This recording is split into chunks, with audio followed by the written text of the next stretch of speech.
नमामि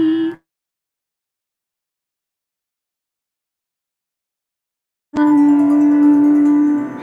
सुरासुरैर्वन्दितपादपद्मं लोके जरामृत्युनाशं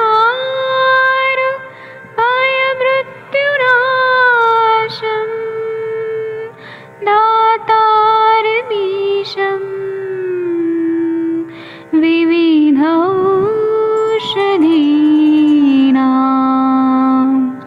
शङ्खं चक्रं जलौकां दधतं मृतघटं चारुतोर्भिश्चतुर्भिः सूक्ष्मस्वच्छादिरुद्यं शुकपरिविलसन्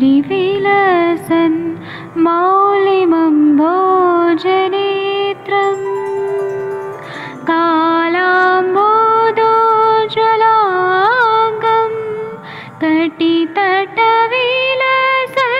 चारुपीताम्बराढ्यं वन्दे धन्वन्तरिन्तं निखिलगदमिव प्रौढदावाग्निनीलम्।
ખોટી દવા કરતો નહીં હો કોઈ નહીં 1-2 મિનિટનું કામ છે ખાલી એને સાઈડમાં ટાંકો મારે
प्रणाम सभी लोगों को। मैं वैद्य अरविंद पाठक पुणे महाराष्ट्र से आप सभी लोगों का स्वागत करता हूं। सभी लोगों को कोटि कोटि प्रणाम करता हूं।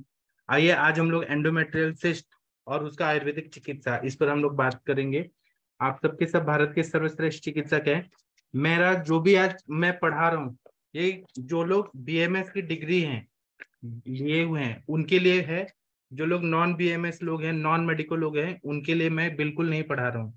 अगर जो लोग ऐसे छद्मचर वैद्य बनने के लिए आए हैं कि केवल सुन सुना के फॉर्मूला बेस्ड ट्रीटमेंट करना चाहते हैं, तो मैं एकदम क्लियरली बता रहा हूँ कि मैं उनके लिए ये लेक्चर नहीं ले रहा हूँ।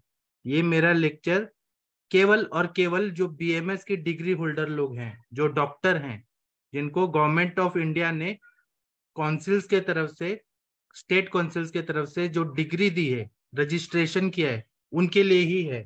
तो मेरे से बाकी लोग कृपया बात ना करें। जो लोग डॉक्टर हैं उन्हीं से मैं बात कर रहा हूँ और उन्हीं को मैं श्रेष्ठ चिकित्सक बोल रहा हूँ। हम अभी एंडोमेट्रियल सिस्ट के बारे में देखेंगे। तो हमारे पास ऐसे बहुत सारे पेशेंट आते हैं जिनको, लेडीज पेशेंट आते हैं जिनको पेट दर्द का तकलीफ होता है, लोअर एब्डोमेन पेन होता है। तो कभी कभी क्या होता है कि एंडोमेट्रियल सिस्ट हो जाता है।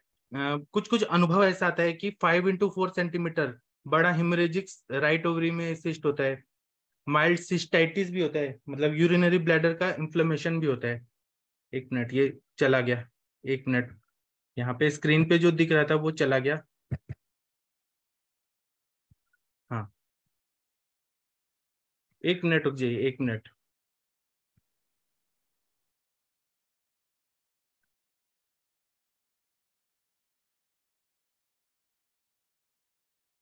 तो कभी कभी माइल्ड सिस्टाइटिस होता है।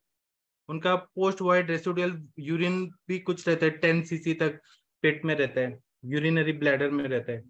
और कभी कभी उनको ना किडनी में भी थोड़ा थोड़ा कैल्सिफिकेशन, ऐसे स्टोन टाइप दिखाई देते हैं। ऐसे हमारे पास पेशेंट आते हैं। तो पेशेंट जो है वो कभी कभी पीसीओडी वगैरह लेके आते हैं। मैं ये एक ये बता रहा हूँ सर्वसाधारण, जनरलाइज कैसे पेशेंट आते हैं वो मैं बता रहा हूँ। तो कभी कभी पीसीओडी का इतिहास रहता है और उनको एंडोमेट्रियल सिस्ट ऐसा भी डायग्नोस होके आता है। तो फिर क्या होता है कि जब हम ट्रीटमेंट करते हैं तो एंडोमेट्रियल सिस्ट जो रहता है उसमें हमें क्या करना पड़ता है, कुछ कुछ ऐसी दवाइयां देनी पड़ती है। तो पहले ग्रहणी की चिकित्सा करनी पड़ती है, क्योंकि ज्यादातर ग्रहणी की दृष्टि रहती है, रस और रक्त ऐसा अच्छे से नहीं बन पाता है ना। तो हमें, और फिर हमें व्याधि प्रतिनिक दवाइयां भी देनी पड़ती है। तो आप लोग ग्रहणी को ठीक करने के लिए कुछ भी दे सकते हैं, जैसे कि आप आरोग्यवर्धनी वटी दे सकते हैं, शंखवटी दे सकते हैं, फिर उसके बाद में दाढ़ी मास्टक चूर्ण दे सकते हैं, अजमोदादी चूर्ण दे सकते हैं, लवण भास्कर चूर्ण दे सकते हैं, हिंगवाष्टक चूर्ण दे सकते हैं। जब पीसीओडी जैसा रहता है कंडीशन, तो कांचनार गुग्गुल बहुत अच्छा काम करता है। एंडोमेट्रियल सिस्ट के जब पेशेंट आते हैं तो उसमें लोअर एब्डोमेन में पेन रहता है, और आप देखिए हिमरेजिक सिस्ट रहता है, एंडोमेट्रॉइड सिस्ट रहता है, मतलब कहीं पर भी सिस्ट फॉर्मेशन हो रहा है। सिस्ट फॉर्मेशन हो रहता है, एक तरह से पानी का बुलबुला जिस तरह से होता है उस तरह से उसके अंदर एक्सुडेट भरा रहता है। तो उसका हम चिकित्सा करते हैं तो हम लोग कांचनार गुग्गुल देते हैं, लता करंज घनवटी देते हैं, कुबेराक्ष वटी देते हैं। फिर रस धातु अच्छा बनना चाहिए, इसलिए रस पाचक वटी देते हैं। कुछ कुछ हम लोग दवाइयां चूर्ण फॉर्म में देते हैं, जैसे कि शुंठी चूर्ण, त्रिफला चूर्ण। शुंठी का काम क्या है कि वह दीपन पाचन कार्य करता है। त्रिफला देते हैं कि वह रसायन है। गोक्षुर देते हैं कि वो अति क्लेद को निकालेगा। फिर वासा देते हैं जो यकृत की शुद्धि करता है और तिक्त रस होने से आम का पचन करता है। पुनर्नवा देते हैं जो शोथग्न है। इसी तरह से जब हम देते हैं तो बहुत अच्छा फायदा हो जाता है। इसी तरह से जब हिमरेजिक सिस्ट वाले पेशेंट आते हैं हमारे पास, हिमरेजिक सिस्ट, तो हम लोग क्या क्या करते हैं, तो चंद्र प्रभावटी, कांचनार गुगुल, यशद भस्म, ये सब जो दवाइयां हैं, ये सब हिमरेजिक सिस्ट हुआ या फिर एंडोमेट्राइड सिस्ट हुआ, इन सब में काम करता है। तो ये कुछ ग्रुप ऑफ मेडिसिन है। चंद्र प्रभावटी है, कांचनार गुगुल है, यशद भस्म है, फिर कुक्कुट नखी, मतलब मुर्गी के नाखून की तरह ऐसा वनस्पति है, कुक्कुट नखी का घनवटी, लता करंज की घनवटी, मंजिष्ठा चूर्ण, अशोक चूर्ण, शतावरी चूर्ण, त्रिफला चूर्ण, फिर गोक्षुर चूर्ण, ये सब देते हैं। तो बहुत अच्छा फायदा हो जाता है। कांचनार गुग्गुल जो है यह किस तरह से काम करता है उस पर हमें ध्यान देना जरूरी है। कांचनार गुग्गुल अगर शरीर में कोई भी तरह से अनियंत्रित वृद्धि हो रही है तब कांचनार गुग्गुल उत्तम तरह से काम करता है। उसी तरह से गंडमाला या कंठमाला या अपची, अर्बुद, ग्रंथि, व्रण, गुल्म, कुष्ठ, भगंदर, इन सब में कांचनार गुग्गुल बहुत अच्छा काम करता है। और कांचनार की छाल रहती है, त्रिफला, त्रिकटु, वरुण साल, वरुण की जो छाल रहती है, अब कांचनार गुग्गुल में ये सब डाला रहता है कि कांचनार का छाल रहता है, त्रिफला रहता है, त्रिकटु रहता है, इलायची रहता है, फिर तमाल पत्र रहता है, गुग्गुल रहता है। तो ये दवाई जो है ये दीपन पाचन के साथ में व्याधि प्रतिनिक बन जाती है, जो हर तरह के ओवेरियन सिस्ट हो गया, पीसीओडी हो गया, एंडोमेट्रियल सिस्ट हो गया, फाइब्रॉइड हो गया, इन सब में बहुत अच्छा काम करती है। इसी तरह से जब पेट दर्द के साथ पेशेंट आते हैं, हेमरेजिक सिस्ट या एंडोमेट्राइट सिस्ट या फिर पीसीओएस, तो शंखवटी जो रहता है वो शूल कम करने के लिए शंखवटी का प्रयोग करने से, क्योंकि वो वायु का अनुलोमन करता है, दीपन पाचन करके वायु का अनुलोमन करता है। इसी तरह से लता करंज घनवटी जो रहता है, यह इसमें लता करंज की बीज की मज्जा का प्रयोग किया जाता है। तो ये लता करंज की बीज की मज्जा जो रहती है वो कटु तिक्त रसात्मक रहती है, कटु विपाक की रहती है, उष्ण वीर्य की रहती है, और ये खासकर सिस्ट के लिए ही बनाई है, जो ओवेरियन सिस्ट और वहां के वो एरिया के जो भी ग्रंथि जैसा है, मतलब ग्रंथि जैसा जो अर्बुद बनता है, ग्रंथि बनता है, तो उसके लिए व्याधि प्रतिनिक दवाई है जो लता करंज घनवटी। और उसी तरह से कुबेराक्षवटी में भी लता करंज रहता है, वो कुबेराक्षादिवटी उसी के लिए बनाया गया है। इसी तरह से हम लोग वरुण की छाल देते हैं, पुनर्नवा का चूर्ण, फिर लाजवंती का चूर्ण, आमलकी का चूर्ण, हरिद्रा का चूर्ण, गोक्षुर का चूर्ण, गुड़ुची का चूर्ण, चंद्र प्रभावटी, शुद्ध शिला जतु, शतावरी चूर्ण, अकीक पिष्टी, ये सब का प्रयोग करते हैं तो बहुत अच्छा फायदा होता है। इसी तरह से रस पाचक है पटोल इंद्र कुटकी, यह रस दुष्टि ठीक करता है, और रस दुष्टि कम होने की वजह से स्त्रियों का जो आर्तव स्त्रोतस है वहां पे रज का कार्य अच्छा हो जाता है, रज का सर्कुलेशन अच्छा होता है, बहुत फायदा होता है। इसी तरह से शुंठी है, त्रिफला, गोक्षुर, ये ओवेरियन सिस्ट हो गया, उसमें बहुत अच्छा काम करता है। और वासा है, नागकेशर है, वह अगर हैवी मेंसेस हो रहा है ये सारे पैथोलॉजी की वजह से, हेमरेजिक सिस्ट या कैसे भी, तो उसमें नागकेशर और वासा बहुत बढ़िया काम करता है। भारंगी और नागकेशर, या फिर नागकेशर के और भी कॉम्बिनेशन में हम लोग लोद्र दे सकते हैं, अशोक दे सकते हैं, गोक्षुर दे सकते हैं, तो बहुत बढ़िया काम होता है। लेकिन जहां हैवी मेंसेस जैसे संप्राप्ति हो रही है वहां पे बोलबद्ध रस है, प्रद्रांतक लौ है, फिर प्रद्रांतक वटी है, और नागकेशर चूर्ण बहुत अच्छा काम करता है। और हमें और ये सिस्टाइटिस जैसे भी कंडीशन रहता है कि पेशेंट को एंडोमेट्रियल सिस्ट है, या फिर ये हो गया हेमरेजिक सिस्ट हो गया, और उनको ना यूरिनरी ट्रैक्ट इन्फेक्शन भी हो गया, बहुत ज्यादा पेन हो रहा होता है, तो वहां से कहीं ना कहीं इन्फेक्शन को ठीक करना जरूरी होता है, यूटीआई को ठीक करना जरूरी होता है। तो चंद्र प्रभावटी, गोक्षुर आदि गुग्गुल, गोक्षुर घन, पुनर्नवा घन, पाषाण भेद घन, कोकिलाक्ष का चूर्ण, वरुण घन या वरुण का कषाय, ये सब दिया ना तो बहुत बढ़िया काम हो जाता है।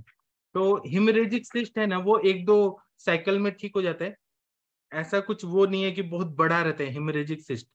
हिमरेजिक सिस्ट जल्दी ठीक होने वाला प्रॉब्लम है, और उसमें ज्यादा मेहनत नहीं करनी पड़ती, इसलिए इतना ही सब दवाई दिया दिया तो ये ठीक हो जाता है। अभी आप लोग कुछ बोलना चाहते हैं तो बोल सकते हैं। कंचन मैम, आपके पास ऐसे पेशेंट आए थे हिमरेजिक सिस्ट के, तो आपने क्या दवाई दिया था? जी सर, प्रणाम सर। बहुत अच्छा टॉपिक है और आते हैं सर ऐसे पेशेंट, और इसमें मैं भी ऐसे ही कभी कांचनार गूगल चलाती हूँ, बहुत बार मैं केशोर गूगल भी चलाती हूँ, यहाँ पे चंद्रप्रभावटी वगैरह भी चलाती हूँ। बहुत पेशेंट में मैंने जैसे रक्तपाचक, रसपाचक भी देके देखा है सर, और बहुत अच्छे रिजल्ट आते हैं। तो इसे जैसे कि आपने अभी जो समझाया, तो इसमें हमें बस थोड़ा सा पेशेंट को लाइफस्टाइल मॉडिफिकेशन, जो चीजों से ये बीमारी हो रही है उसको दूर करने के लिए बोल के हमें यहाँ पे बाकी जैसे आपने बताई है वैसे ट्रीटमेंट ऐड करनी चाहिए, ताकि वो पूरा पूरा पेशेंट ठीक हो जाता है। बहुत बार तो मतलब अभी एक मेरी केस चल रही है जिसे कि कंटिन्यूअसली इतना ब्लीडिंग हो रहा था, 15 to 20 डेज उसका ब्लीडिंग हुआ, उसका हीमोग्लोबिन 3 पे आ गया था। तो उसको एलोपैथी डॉक्टर्स ने बोल दिया था कि पहले अभी आपको थोड़ा सा ब्लड चढ़ाएंगे, फिर जैसे नॉर्मल हो जाएगा तो फिर हम सर्जरी के लिए लेंगे, क्योंकि हर महीने ऐसे अगर ब्लीडिंग होते रहे तो नहीं चलेगा। तो वो मेरे से 2 महीने से ट्रीटमेंट ले रही है सर। उसका हीमोग्लोबिन भी काफी अच्छा है अभी, उसका ब्लीडिंग भी स्टॉप हो चुका है। उसमें मैंने तो जैसे पीरियड्स आना स्टार्ट हो जाता है उसका, उसको पता चल जाता है, डेट पे आता है, तो उसको मैंने बोल दिया है कि दुर्वा स्वरस लेना स्टार्ट करना। जैसे आपको पता चल जाए, तो जब तक पीरियड्स है तब तक दुर्वा स्वरस लेना। तो सर उसके बिल्कुल नॉर्मल पीरियड्स हो गए हैं 4 डेज के, और उसको मतलब 2 महीने में इतना अच्छा रिजल्ट है कि उसको हेवी मेंसेस आए ही नहीं, एकदम नॉर्मल मेंसेस चल रहे हैं। और उसका हीमोग्लोबिन भी हमारी आयुर्वेद की मेडिसिन से ही बढ़िया है। उसमें मैंने उसको ताप्यादिल लिख के दिया था बाहर से, तो उसने वो ऐड किया है, तो उससे हीमोग्लोबिन भी काफी अच्छे से मेंटेन हो गया उसका। अभी शायद वो नेक्स्ट आएगी 2-3 दिन में 3rd मंथ की मेडिसिन के लिए। पर मैंने उसको एटलीस्ट ये बोला था कि हम आपकी सर्जरी जो है वो एटलीस्ट टालने की कोशिश करेंगे, क्योंकि वो 21 एज की है सर, और उसका सिस्ट काफी बड़ा है, हिमोरेजिक सिस्ट आ रहा है उसको, तो 6 सेंटीमीटर समथिंग।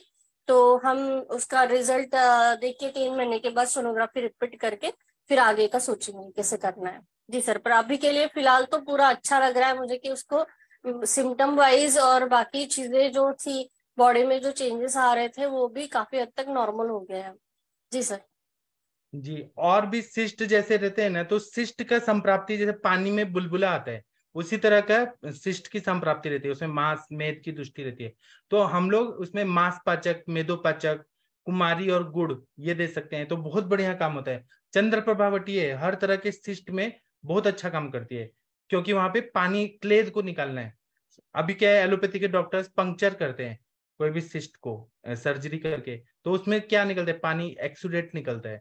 तो हम लोग अपने दवाइयों से ही, क्योंकि आयुर्वेद ऐसा मानता है कि पूरा जो क्लेद है वो हमने एक जगह से क्लेद को निकाला तो पूरा शरीर का क्लेद, जो विकृत क्लेद जमा हुआ है कहीं ना कहीं, वह पूरी तरह से निकल जाता है।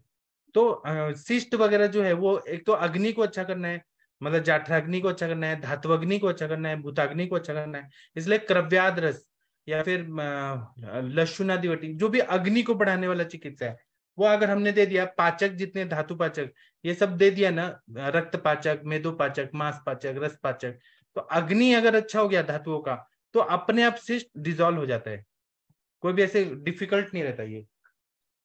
हाँ, आप लोगों ने कुछ केस सॉल्व किए हैं तो कृपया बताइए। अखिलेश तिवारी जी, आप कुछ बताना चाहेंगे? जी सर, प्रणाम, सभी को सादर प्रणाम। सर मैं ये इंडोमेट्रियम सिस्ट और ओवेरियन सिस्ट के लिए एक योग यूज करता हूँ। जैसे अनुपान के रूप में देता हूँ गौक्षुर, कंचनार, सिगरू, वरुण और पुनर्वा, ये पांचों का क्वाथ बनाकर। तो इसका बहुत बढ़िया रिजल्ट है, क्योंकि आपने भी सर इतना बहुत बढ़िया क्लियर बताया, कहीं ना कहीं जो भी सिस्ट है तो वात और कफ अनुबंधित है। तो वहां पे हमको कफ को निकालने के लिए, मतलब प्लेट को करने के लिए गौक्षुर बहुत अच्छा काम करता है। और ऐसे भी जो सिस्ट है वो वात का ही स्थान है, वहां पे तो वात का इन्वॉल्वमेंट है ही। कंचनार जो सिस्ट को, ऐसे भी ये इसका जो स्वभाव है वो कफ के लिए बहुत ही अच्छा है, सामक होता है। सिगरू का भी वही है, और वरुण और पुनर्नवा, ये पांचों का अनुपान दिए हैं, बहुत ही बढ़िया रिजल्ट आता है। और रस पाचक, रक्त पाचक, मांस पाचक ये तो देते ही है। पहला सर दीपन पाचन के रूप में हमारा, अगर शरीर की प्रकृति देख लिए कि अगर वो पित्तज प्रकृति का नहीं है, तो लहसुनादि बटी से ही हम शुरू करते हैं उसका ग्रहणी पे। मतलब जो लहसुनादि बटी का जो इंग्रेडिएंट है वो देखिए तो बहुत अच्छा, जो भी है कफ सामक है, कफ को दूर करने वाला है। तो इसके लिए त्रिकटु पड़ा हुआ है, हिंग पड़ा हुआ है, तो बहुत ही बढ़िया काम करता है। तो लहसुनादि बटी, आपने सर बोला क्रव्याद रस, द्रव्याद रस तो हम कहीं भी अगर कोई आता है, कोई भी सिस्ट या फिर कोई ग्लैंड्स वगैरह बढ़ा है उसमें भी यूज करते हैं, उसका बहुत अच्छा रिजल्ट है। द्रव्याद रस भी मेरा रहता है। और चंद्र प्रभावटी तो बहुत ही कॉमन है, और खास करके जो एरिया में है उसके लिए तो और है। कंचनार, गुरुकुल, वृद्धि वाटिका बट्टी है। नित्यानंद रस ये भी सर हम यूज करते हैं, और नित्यानंद रस का भी बहुत अच्छा इफेक्ट है। तो यही सब दवा है सर, अच्छा रिजल्ट आ जाता है। थोड़ा पेशेंट को ये बताना होता है कि इसका जो कारण होता है एक्चुअली क्या है, कि जो पीरियड्स के समय में पालन करना चाहिए, जो उनका जो दिनचर्या होना चाहिए, परिचर्या। रजस जी वाला जी परिचर्या। जी, राजस्व परिचर्या वो पालन नहीं करते हैं। इस समय बोला जाता है कि आपको रेस्ट लेना है, कफ वाला आहार विहार नहीं करना है, लेकिन आज सब कुछ उल्टा है। यही मेन कारण यही होता है कि ये लोग का शिष्ट होने का। पहले इतने कहाँ होता था, क्योंकि वो लोग पालन करते थे। आज कोई पालन ही नहीं करता है इसका, राजस्वल राजस्वला का। तो राजस्वला नहीं ये सब, बोलिए, रजस्वला, जी रजस्वला। जी जी, सॉरी सर, राजस्वल्या। तो ये सब चीज है सर, ये सब चीज थोड़ा बताना भी पड़ता है पेशेंट को कि आपको पीरियड्स के समय में क्या करना है, क्या नहीं करना है। जितना हल्का खाना खाइए, जो भी ऐसा सब्जी वगैरह है जैसे चना मटर अरबी, ये सब चीज का सब्जी उस समय मत खाइए, बात बढ़ा रहता है। तो जी सर, ठीक हो जाता है सिस्ट का। जी, बहुत अच्छा बताया आपने। ठीक है, और किसी ने पेशेंट ठीक किए हैं कुछ सिस्ट के? हाँ बताइए। प्रणाम सर। सर ये हाँ जो अखिलेश सर ने काढ़ा बताया वो एक बार दोबारा रिपीट कर देंगे। एक काढ़ा बता रहे थे ये सर। जी मैम, ये 5 चीज है। इसमें गौक्षुर रहता है, कंचनार का छाल रहता है, सिगरू का छाल रहता है, वरुण का छाल और पुनर्नवा का पंचांग, ये यूज करते हैं। सर गोखरू गौक्षुर, कचनार शिकरू पुनर्नवा, जी, पुनर्नवा और वरुण का छाल। या सबका छाल लेना है और पुनर्नवा पंचांग। जी जी जी मैम, बहुत ठीक है। बढ़िया इसका। कोई भी कहीं भी सिस्ट है ना मैम, इसको आप यूज करके देखिए, बहुत बढ़िया इसका रिजल्ट है। सिगरू तो बहुत ही अच्छा काम करता है। ये सब पांचों मिला करके अगर आप अनुपान के रूप में देते हैं ना, जैसे हम लोग जो भी कंचनार गुगुल वगैरह वृद्धि वाटिका बटी देते हैं या नित्यानंद रस देते हैं, तो इसका हम अनुपान यही देते हैं। बहुत ही अच्छा रिजल्ट आता है इसका। जी सर, थैंक यू। जी, और कोई कुछ बताना चाहते हैं? सुनने वाले लोग ज्यादा हैं, बताने वाले लोग कम हैं। प्रणाम सर। हाँ जी बताइए। सर मैं ये एक क्वेश्चन पूछना चाहती हूँ सर, जो आपने अभी काढ़ा बताया वो स्पर्मेटिकॉड सिस्ट में भी दे सकते हैं? इसको अखिलेश तिवारी जी को पूछ रही हैं। हाँ जी मैम, जी सर। शिस्ट का मतलब ही है कि वहां पे कफ का और वात, कफ का अनुबंध तो है ही। 80% जी कफ ही है। अगर वात के जगह पे है तो वात अनुबंधित रहेगा ही। तो जितने भी हाँ चीज है आप देखेंगे ना, वो कफ सामक ही क्लेद को दूर करने वाला है, नाश करने वाला है। तो हम कहीं के शिस्ट को दे सकते हैं। जी मैम, दे सकते हैं। सर शिगरू का छाल लेना है ना, पत्ते नहीं हाँ लेने, मैम, छाल। सिगरू सिगरू का छाल लेना है। इधर तो मुझे इजिली अवेलेबल हो जाता है, और इसका बना के रखते हैं। जी sir, thank you sir.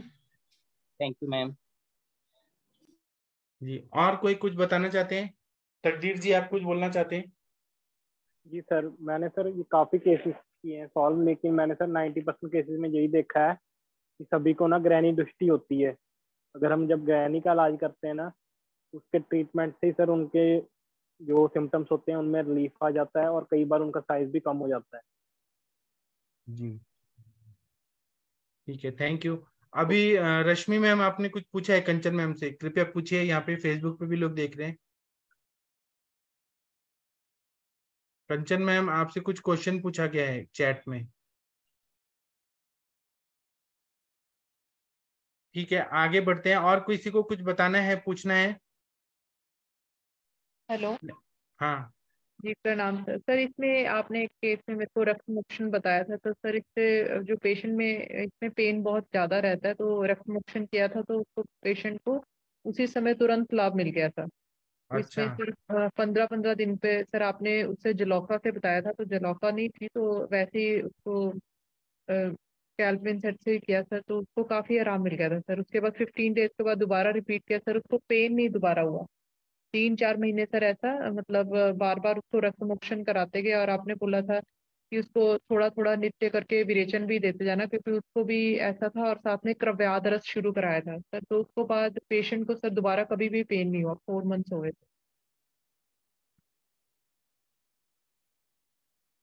Thank you.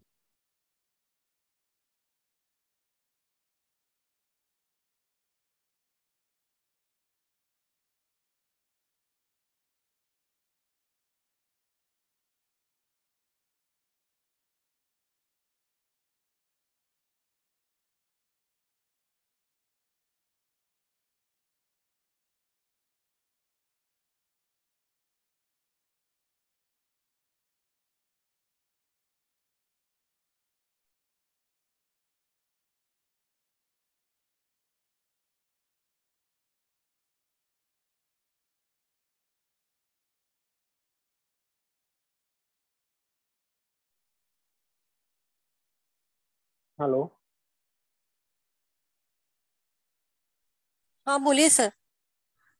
हाँ, मुझे लगा मैम कि मेरा नेट बंद हो गया, मैंने इसलिए। मुझे भी ऐसे ही लगा कि मुझे लगा मुझे आवाज नहीं आ रही है। बोलिए सर, आपका कोई एक्सपीरियंस होगा इस बारे में तो बताइए। मैम मैंने अभी बता रहा था कि मैं इनफर्टिलिटी के केस ज़्यादा सॉल्व करता हूँ ना, तो मैंने देखा है कि जितने भी ये सिस्ट वाले पेशेंट होते हैं ना, इन सभी की ग्रैनी दृष्टि जरूर होती है। तो जब हम ग्रैनी की प्रॉपर मेडिसिन चलाते हैं तो काफ़ी बार मैंने देखा है कि उनको जो पेन वगैरह होती है, डिस्कम्फर्ट होता है कोई भी, वो सब में आराम मिलना शुरू हो जाता है जब ग्रहणी का इलाज होता है। और जब हम उसके बाद ग्रहणी के ट्रीटमेंट 1-2 महीने करने के बाद जब हम दोबारा चेकिंग करवाते हैं तो काफी बार उनकी जो सिस्ट का साइज होता है वो कम हो जाता है। कई बार 1-2 बार तो मेरी सिस्ट ही खत्म हो गई थी फिर ग्रहणी का इलाज करने से। तो हमें कभी भी सिस्ट का सीधा इलाज नहीं करना चाहिए, पहले ग्रहणी का इलाज जरूर करना चाहिए। ठीक है, और किसी को कुछ पूछना है, बताना है क्या? किसी को कुछ पूछना है, बताना है? प्रणाम सर। हाँ सर, बताइए सर। पेशेंट अभी मेरे पास सर आया था, उसके सर एक जो नेक रीजन में गर्दन में सर उसको बहुत ज्यादा स्वेलिंग थी, सिस्ट टाइप की थी। तो सर वो तो मूवेबल सिस्ट थी, उसको सांस लेने में प्रॉब्लम थी। तो सर उसको हमने ये मेडिसिन दी, उसको 7 दिन के अंदर ही एकदम आराम मिल गया पूरा।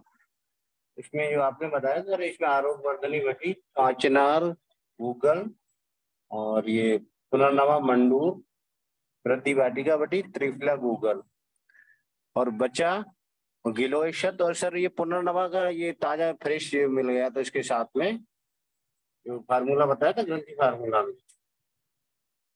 सर पेशेंट ने बताया था कि 2 दिन बाद एकदम खांसी में उसके एकदम बलगम टाइप का निकला था गले से। ठीक ठीक है, बहुत बढ़िया आपने बताया। जी। तो 7 डे बाद सर पेशेंट आया, वो बिल्कुल जो सिस्ट थी बिल्कुल नॉर्मल सिस्ट, मतलब बिल्कुल पता ही नहीं चला था यहाँ सर सिस्ट है भी गले में। जी इतना अच्छा सा रिजल्ट मिला उसको। जी, बहुत बढ़िया। Thank you sir. ठीक है, थैंक यू। और किसी को कुछ बताना है, पूछना है? 95% लोग यहाँ पे जो है ना, वो केवल सुनते हैं, उनको अपना तर्क बुद्धि यूज ही नहीं करना है। जैसे कि बोलते हैं, अगर मैंने बोला कि उत्तर से सूर्य निकलता है तो बोलेंगे हाँ उत्तर से निकलता है, दक्षिण से सूर्य निकलता है तो बोलेंगे हाँ दक्षिण से। अपना भी बुद्धि यूज करके कुछ बताइए। आप सब लोग डॉक्टर हैं, कुछ बोलिए। आप लोग केवल सुनने के लिए मत आइए। ऐसे प्रवचन चल रहा है और लोग सुन रहे हैं बस।